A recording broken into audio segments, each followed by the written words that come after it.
everyone. My name is Anisha. My preferred gender pronouns are she, her, hers. My paper I'm presenting today is entitled 19th Century Courtesans and Empire, Governmentality and Cultural Transformation as Sexual Violence. The paper I wrote analyzes a range of South Asian historiographical research on 19th century elite courtesans through the lens of post-colonial and post-structuralist theory to conceptualize the mechanisms of empire as grounded in sexual violence. Imperial governance functions through the intimate. Studying sexual violence at the site of courtesans is not simply about being attentive to conversations around agency and commodity exchange. It is a foundational underpinning in how imperial power accesses the economic and social terrain in the midst of mass expansion. The stories of 19th century Mughal-era courtesans in northern India offer knowledge regarding the complex nature of a sexually violent colonial regime and nationalist governments.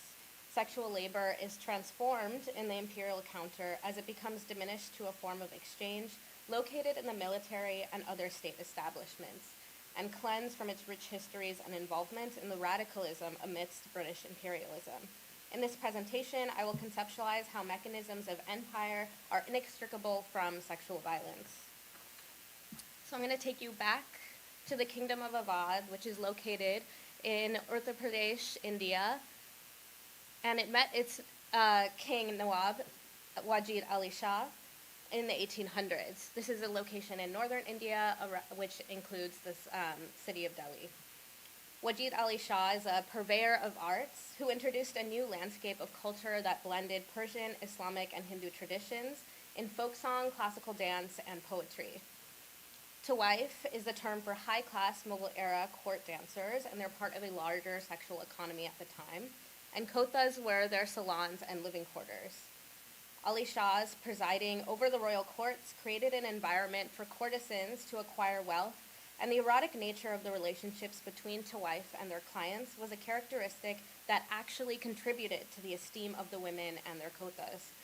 In 1856, the kingdom's hub of arts and culture was transformed and destroyed when the king was exiled during British annexation.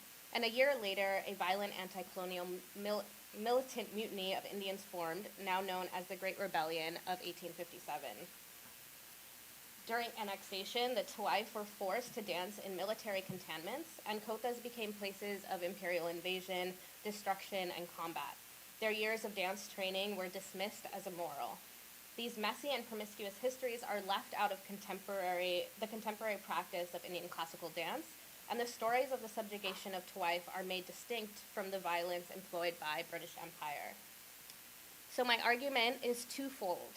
First, I argue that both imperialism and nationalist governments rely upon the network nature of sexual violence to produce subalternity through social and cultural reorganization, medicalization, and physical displacement. And second, I traverse the complex landscape of kotas through archival scholarship to provide a case study of spaces of friction and counter-coloniality.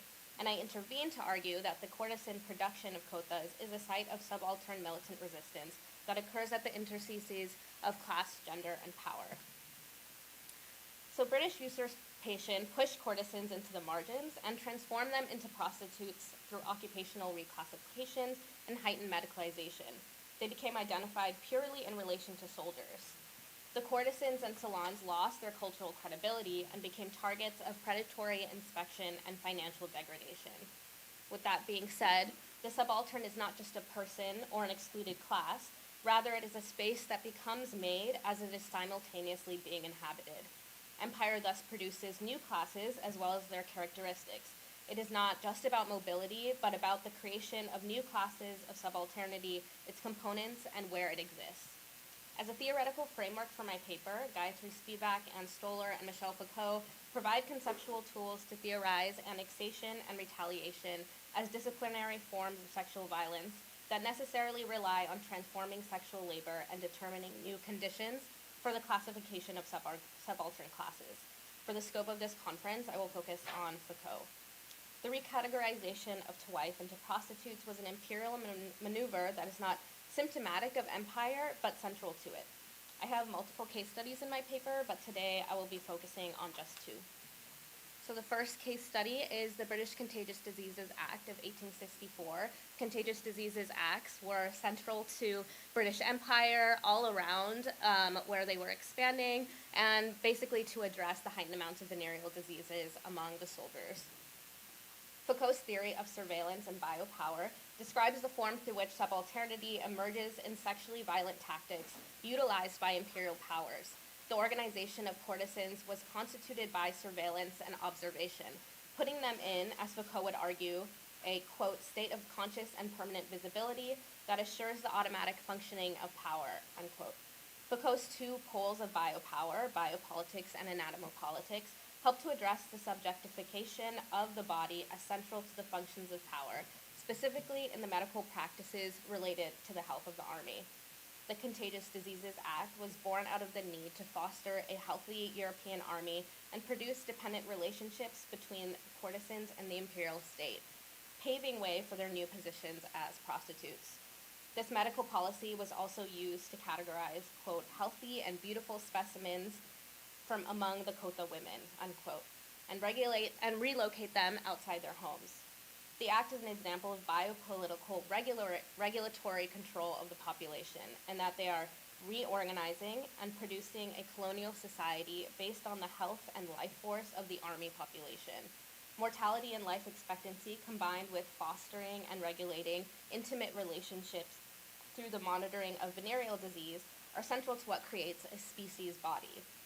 The British Empire was also fixated in the individual body as a method of its practice. All prostitutes were required to have a, quote, wooden ticket with her age, address, and fixed rate affixed on her front door, unquote. In failing to participate, women were vulnerable to the loss of work and imprisonment in the lock hospitals intended to cure prostitutes. The anatomopolitical, evident in the medical testing, is the disciplining of the body for, as Foucault explains, parallel increase in its usefulness and its docility, its integration into systems of efficient and economic controls. In forcing women to create a ticket with their qualities of their sexual bodies and facilities, it placed them into constant contact with medical authorities that were utilizing the health of their bodies to produce a new sexual economy. The practice of medicine was dispersed throughout the area to surveil and organize.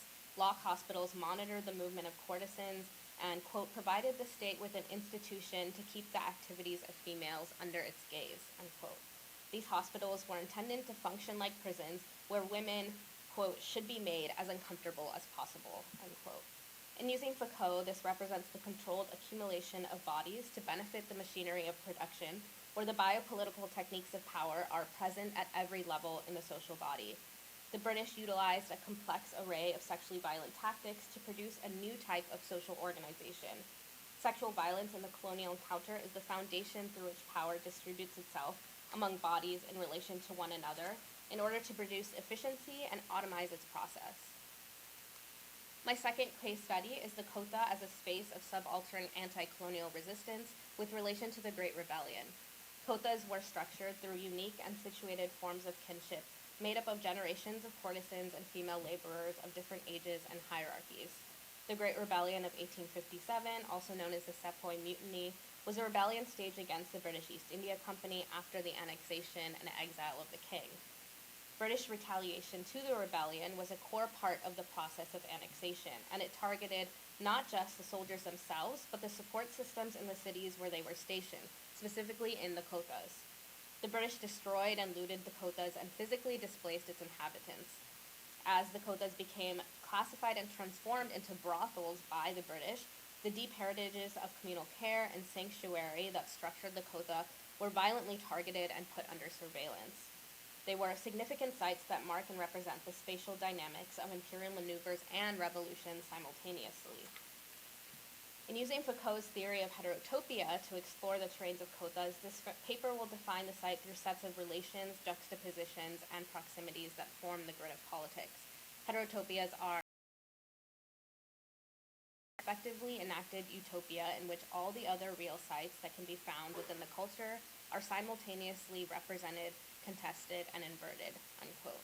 I return to the figure of the subaltern to theorize a subaltern resistance that lives in the conflicts imbricated in class, gender, and power. While the scholars Bismo Patti, Veena Oldenburg, and Vijay Singh, some of the modern archival scholars that my paper is indebted to and draws inspiration from, all name courtesans as directly linked to the rebellion. They distinguish courtesans as non-combative, non-violent, and non-confrontational. By inviting Spivak subaltern into the heterotopia of the Kota, a new theory of a militant subaltern mass resistance emerges in this frictional space.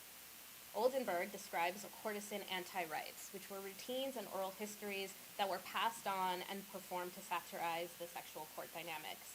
She talks about the art of nakra, mischievous play, as a sequence or routine that weaves performances of headaches or anger into a dance or a song in order to coax money from empathetic clients.